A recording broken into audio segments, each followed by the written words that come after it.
today I'm going to begin reading We Will Rise Again, which is a collection of speculative stories and essays on protest, resistance, and hope. I specifically am really excited to read this book because the person who invented the term visionary fiction and the clarification of the genre has written some things within this book. So I'm really, really excited because the book that I am writing, the book series that I am creating, is within that genre of visionary fiction. I am reading this book out loud, A, to share and learn from it, and B, because I'm practicing to narrate my own audiobook. That narration will not be by a river, but I thought that reading this by a river would be a really beautiful experience. So here I am, doing that. Let us begin.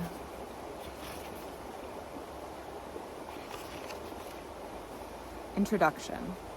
A discussion with Adrienne Marie Brown and Willida Amarisha, Karen Lord, Annalie Newitz, and Malka Older.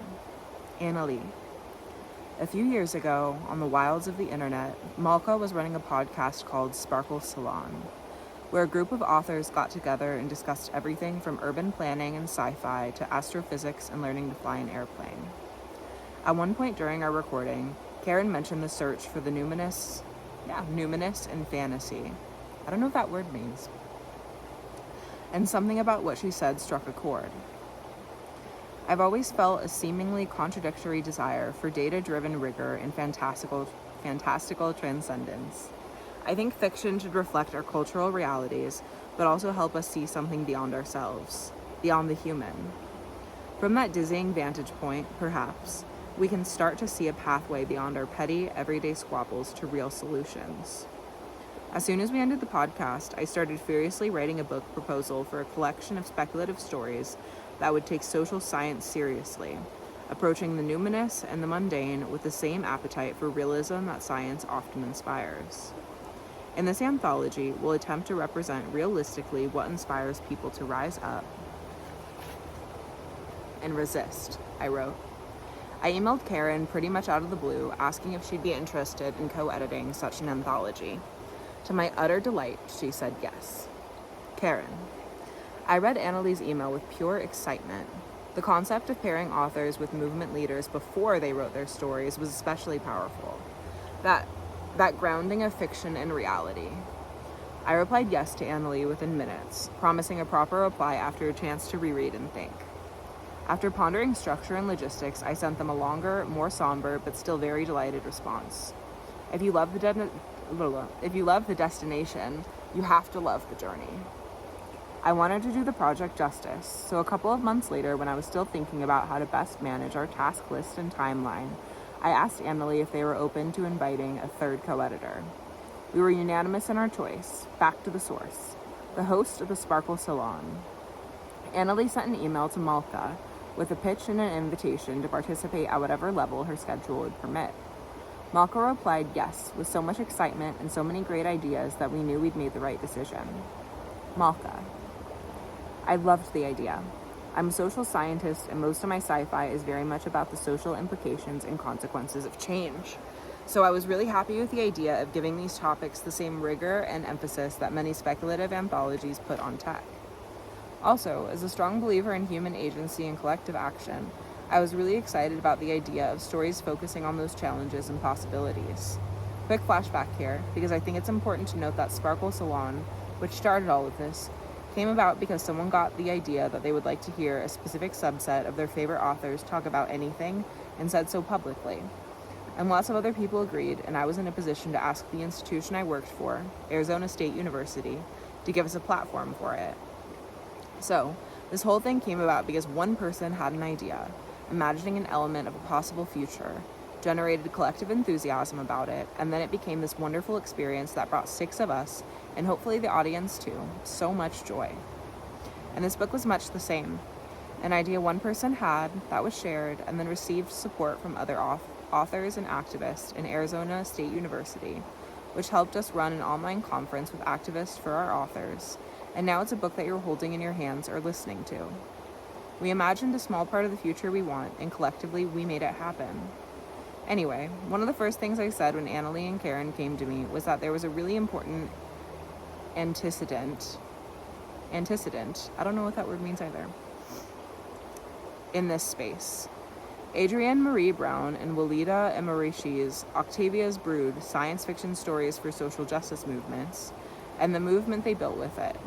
And we immediately agreed that we needed to recognize that legacy and pay homage to it. Homage? Adrienne Maree and Walida, despite being extremely busy continuing the work, took the time to have a conversation with us that was so inspiring and insightful that we shared it here with you about how their anthology came to be and how it has changed their lives and the lives of others. The following is an excerpt of that conversation. This interview has been edited for brevity and clarity.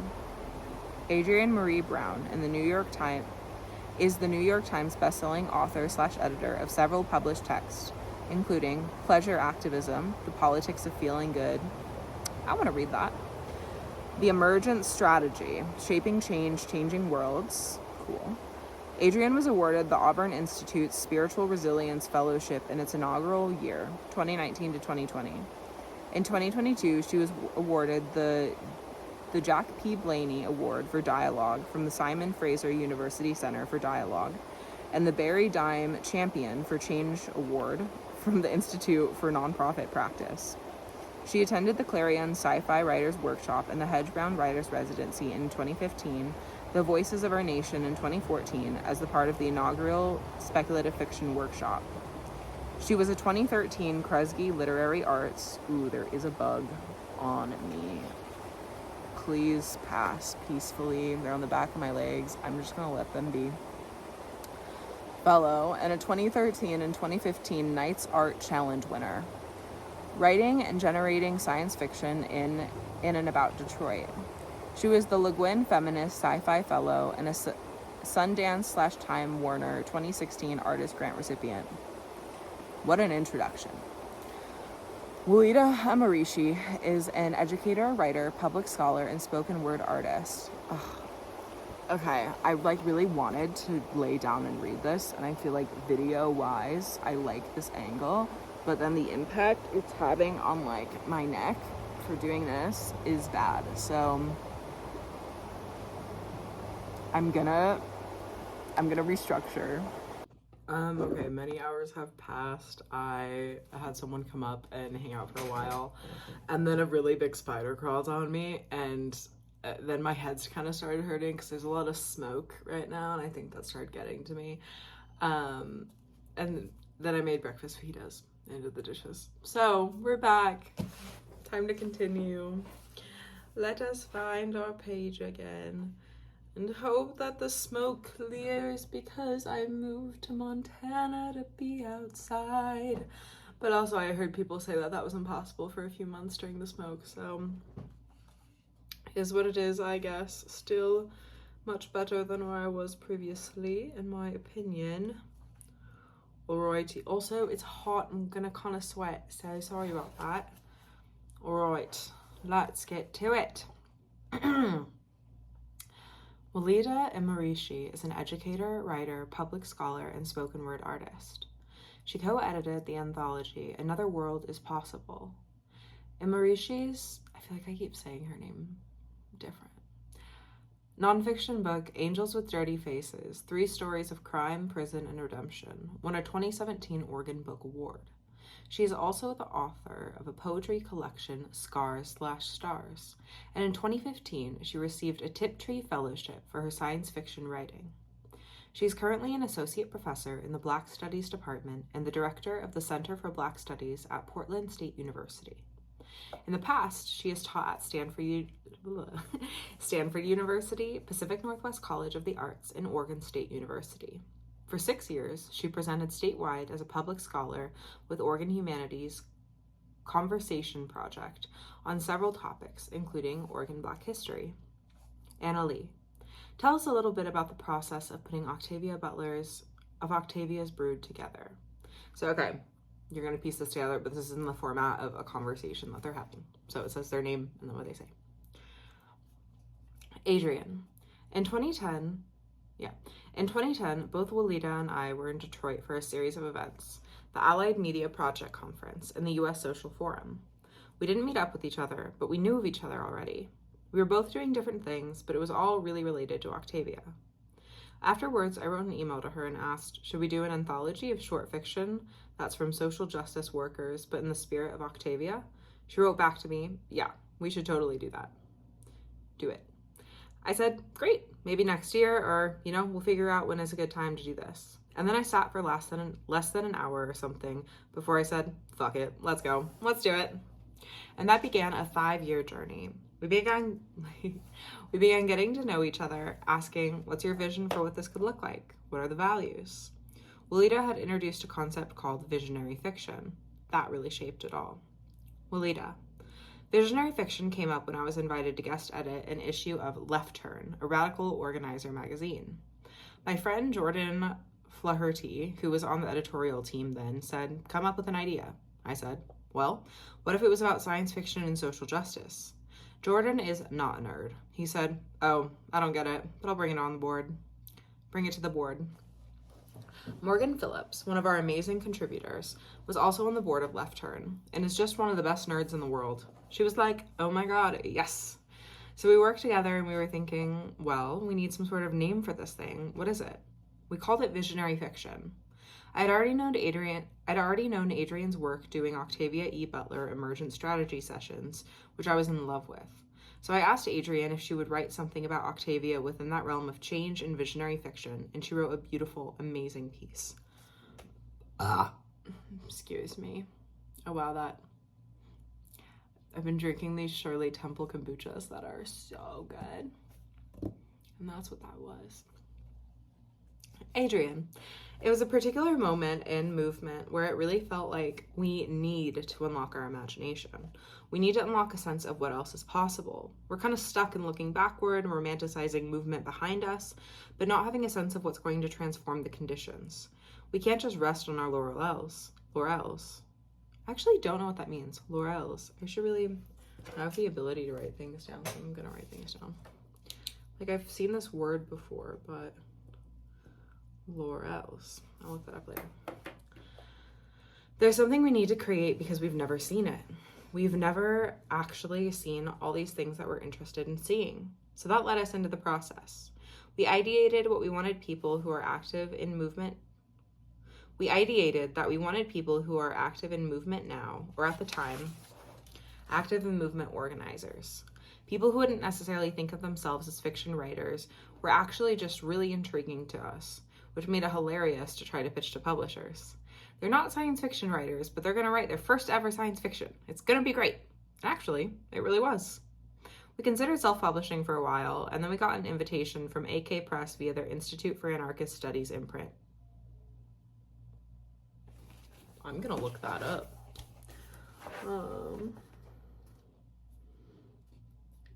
AK Press. Great. We handpicked who we really wanted to invite into our process because we were looking for a certain, again, solution-oriented visionary worldview. And we ended up with a set of artists and organizers who were incredible.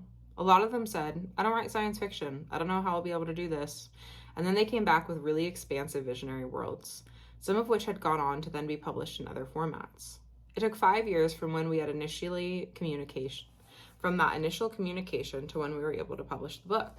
And all that time was like editing, learning, reorienting, laughs. Malka, how have things changed since the book came out, especially around activism, but also speculative fiction? Adrian, if you think about Black Lives Matter, Me Too, Free Palestine, these are all assertions of the future that we want, a future in which our lives matter. We are together, we are free. That's the core way that we orient right now in the movement. We can already see ourselves in this other reality, and we're just helping everyone to get to that place. When I'm working with organizers, they're always excited to tell me how vision or imagination is shaping their work. I think it's no longer an embarrassing or shameful thing to be an earnest futurist and visionary. Even I feel like I've come much more to comfort with the idea of being prophetic. Octavia always laughed when people would call her a prophet. She would say, I'm just pointing out the inevitable conclusion. Okay, Octavia. But that is prophecy, you know? Prophecy is being willing to speak the truth about what is. During the pandemic, there were so many people buying the book, talking about the book, posting about the book. I think it was like, we're in a world where everything we understand about our survival is changing and transforming and being unveiled. Brief pause. I'm gonna tell you, earlier I walked in here, I got a coffee at the coffee bar at my apartment, which is such a luxury. Made myself a coffee, walked in this room. I don't know how I dropped it. I bumped it against something. It flew out of my hand all over the floor. My I just made it all over the floor. It was a bad moment. I almost cried. Anyways, Lolita. I think that Octavia's brood really felt like a bat signal to folks. I think there were so many people who were doing this work, but we were much more scattered. As Adrienne said, there was a notion that dreaming was not serious business and that it was taking away from the real work. And so we were all in our little pockets, but maybe not as loud and vocal as we are now that we have found each other. It's been really powerful to be able to connect with amazing folks, like the folks editing this anthology, by the way, who have been doing this work and engaging in this way. I think especially of the Freedom Summer of 2020, one of those visionary organizing strategies of defund the police, abolish the police. I felt like I went to sleep an abolitionist and everyone was saying, that is so ridiculous. That's never going to happen. And I woke up and people were saying, where have you been? We're doing this. Of course, that work has always been held for years, for decades, in so many spaces, in so many ways. But to see this mass swelling, to hear CNN debating whether or not it is viable to abolish police across the nation. And of course they said no, but they had to talk about it as a real possibility. So now they have admitted that it could happen. It's not just fantasy. And I think there have been a lot of shifts like that. Every time it's an unprecedented time. Adrienne, you asked what has shifted with speculative fiction. If you were a black, we are a nerd person, I don't know what that, it's like in quotes too, we are nerd, I don't know what that's referencing. You knew about Octavia's work and you wondered, why doesn't everyone know about Octavia's work? I feel like Octavia's brood was part of this upswell of bringing people's attention to her work. Octavia finally became a New York Times bestseller for the first time, which was a dream of hers. It feels like this major way of giving flowers back to her. Oh, wait, so it was through this collection of her work. I haven't read Octavia's Brood, because Lilith's Brood is like one of her series that I did read first. That was really excellent. I thought it was fantastic. But wow, okay, so it sounds like Octavia's Brood is a collection of her work and probably discussion about it, and that's what got her to become a New York Times bestseller for the first time. Oh, that's really sweet. Lolita. Yeah, I absolutely agree. I think Octavia's work being lifted up is groundbreaking because for me, that's where I encountered the principles I later started calling visionary fiction in practice. This makes a lot of sense to me because when I look up visionary fiction, I didn't know how it started. Like I didn't know, these are the people that like created the terminology. But Octavia Butler was always like, for me, one of the only people I could really think of, and one of the main people that would come up in like examples of visionary fiction. So it makes sense that the people that created the term are like deeply interwoven and inspired by her work. Adrienne, I always tell people if Octavia is not mentioned in the first 3 pages, then it's not my book. That's funny. Lolita, so that obviously has been a huge shift for the intersections of science fiction and speculative fiction and social change in that visionary fiction space. The work that Calvin Williams and Wakanda Dream Lab have done has been amazing. During 2020, they dreamed up with Policy Link, an anthology which is free online titled Memories of Abolition Day, using the collective world-building process that Morgan, Adrienne, and I created to build this collective Black post-abolitionist future. Because people were saying abolish the police, defund the police, and believing that, but a lot of folks were newer to the movement and so not rooted in the theory, in the practice, and the examples, and the work. And so the idea was, what can we contribute to make this future feel more real? We created this world that ended up spanning hundreds of years, and then we each wrote individually within it, which is the same process we use for the collective world-building workshop. It created such a rich, textured world and showed abolition as a process, not a destination. It's been wonderful because because folks have engaged with it. And even if they're like, well, I don't like that future at all, that's not what I want. What I want is this. That's great, because now you're thinking concretely about the future you want. You're working on it and you're trying to bring that creation to life. We're trying to create spaces where we are dreaming, but we're also then connecting it directly to the movements that we are a part of and the futures we want. We're saying, this is actually not that far from where we want to be.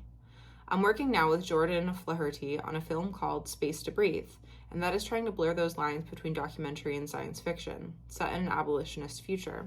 Hopefully, the audience asks, wait, did this happen or is this made up? Because I think if you're asking, did this happen, then it means it could happen, which means it's possible, which means everything's possible.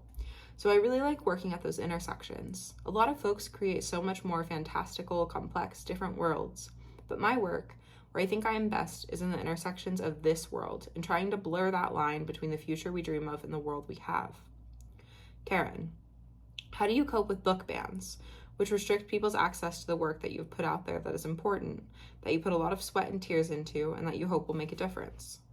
Walida, it's important to look to the folks who have been dealing with book bans for decades and decades, and that is incarcerated communities. Book bans are not new. Having your connections to thoughts and ideas and information policed brutally is not new.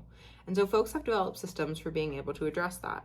Clandestine systems, legal challenges, working on all different levels.